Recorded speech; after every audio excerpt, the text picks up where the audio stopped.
کرتا ہے۔ ویسے صاحب یہ مولانا فضل الرحمان صاحب کی بات کر رہا ہوں ابھی میں، آپ کے کٹر سیاسی مخالف پی ٹی آئی کی بات نہیں کر رہا ہوں کہ آپ کہیں کہ دیکھو سیاسی مخالفت میں وہ تو کسی بھی حد تک چلے جائیں گے۔ مولانا صاحب کہتے ہیں اور آج کہہ رہے ہیں، اور ظاہر مولانا صاحب کا ایک پورا بیک گراؤنڈ ہے، آپ سے بھی قربت ہے اور افغان طالبان اور افغان ایشو کے حوالے سے ایک ریلیونس ہے ان کی۔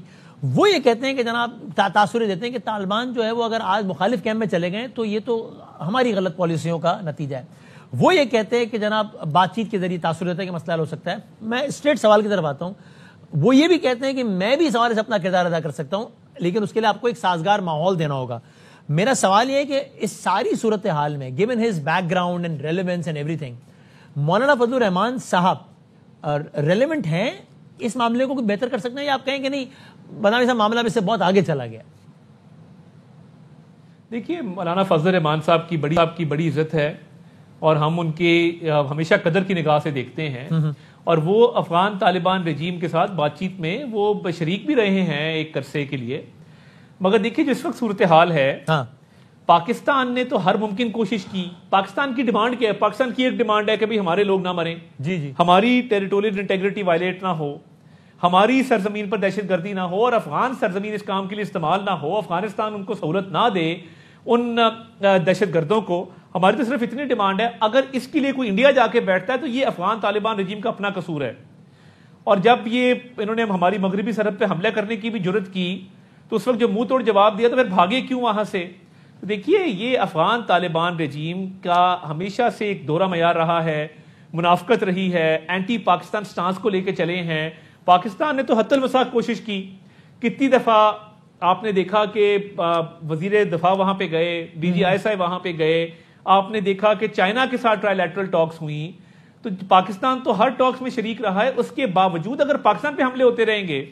اور یہ وہاں پہ منہ دوسری طرف کر لیں گے کہ جی ہمیں پتہ نہیں ہے، تو یہ کام نہیں چل سکتا۔ آج کی دنیا میں یوں پتہ لگ جاتا ہے کس نے کیا کروایا، اور ایویڈنس جو ہے وہ فورینزک ایویڈنس سامنے آ جاتی ہے۔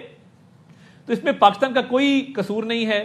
یہ افغان طالبان رجیم کا قصور ہے، اور ہم اب ان کو اس سے بالکل وہ جو ہے بری سلنگ مجھے بتائیے گا کہ جب اب مذاکرات کی ایک کوشش کی جا رہی ہے اور ناکام ہوتے ہیں تو کیا کرنا ہے یہ بھی اندیا دیا جا چکا ہے، تو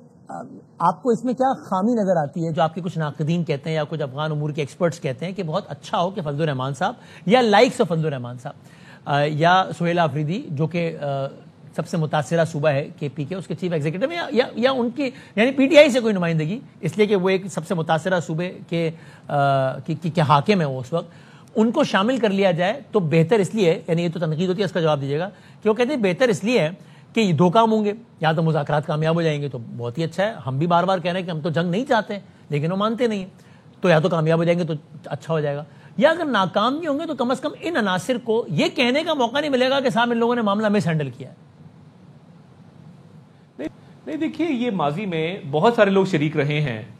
اور پی ٹی آئی کا آپ نے دیکھا، پی ٹی آئی کا تو ایک پرو ٹیررسٹ سٹانس ہے۔ ان کے جو وزیر اعلیٰ ہیں جو اگنورنٹ ہیں، جو ایک کولیٹرل ڈیمیج کی تو بات کر دیتے ہیں، مگر ان کو سمجھ ہی نہیں ہے کہ ایڈنگ اور ابیٹنگ کیا چیز ہوتی ہے، کہ جو دہشت گرد کو پناہ دے، جو دہشت گرد کی سہولت کاری کرے، وہ دہشت گردی میں برابر کا شریک ہے۔ تو دیکھیں پی ٹی آئی نے تو ان دہشت گردوں کو واپس لا کے بسایا، they are part of the problem not part of the solution. 2018-19 کا ان کا دور تھا نا، جب انہوں نے کہا دہشت گردوں سے بات ضروری ہے، ہم ان کو واپس لا کے بسا رہے ہیں، آج اس قوم اس کا خمیازہ بھگت رہی ہے۔ ان کی کیا بات کرنی، ان کا تو سٹانس ہی فتنہ الہندوستان والا ہے، جو کیمپین پی ٹی آئی چلاتی ہے وہی انڈیا چلا رہا ہوتا ہے۔ چلیں let's not talk about that, یہ تو بالکل کلیئر ہے۔ مولانا کا ایک، جیسے میں نے کہا، کردار کو ہم قدر کی نگاہ سے دیکھتے ہیں، ماضی میں وہ اپنا کردار ادا کرتے رہے ہیں، مگر اب صورتحال ایسی آ گئی تھی کہ جس کے اندر جو بات چیت ہو رہی ہے اسٹیٹ ٹو اسٹیٹ، اس میں obviously ایک اسٹیٹ کے نمائندے دونوں طرف سے شریک ہیں، تو لیٹس سی اس کا کیا نتیجہ نکلتا ہے۔ ٹھیک ہے،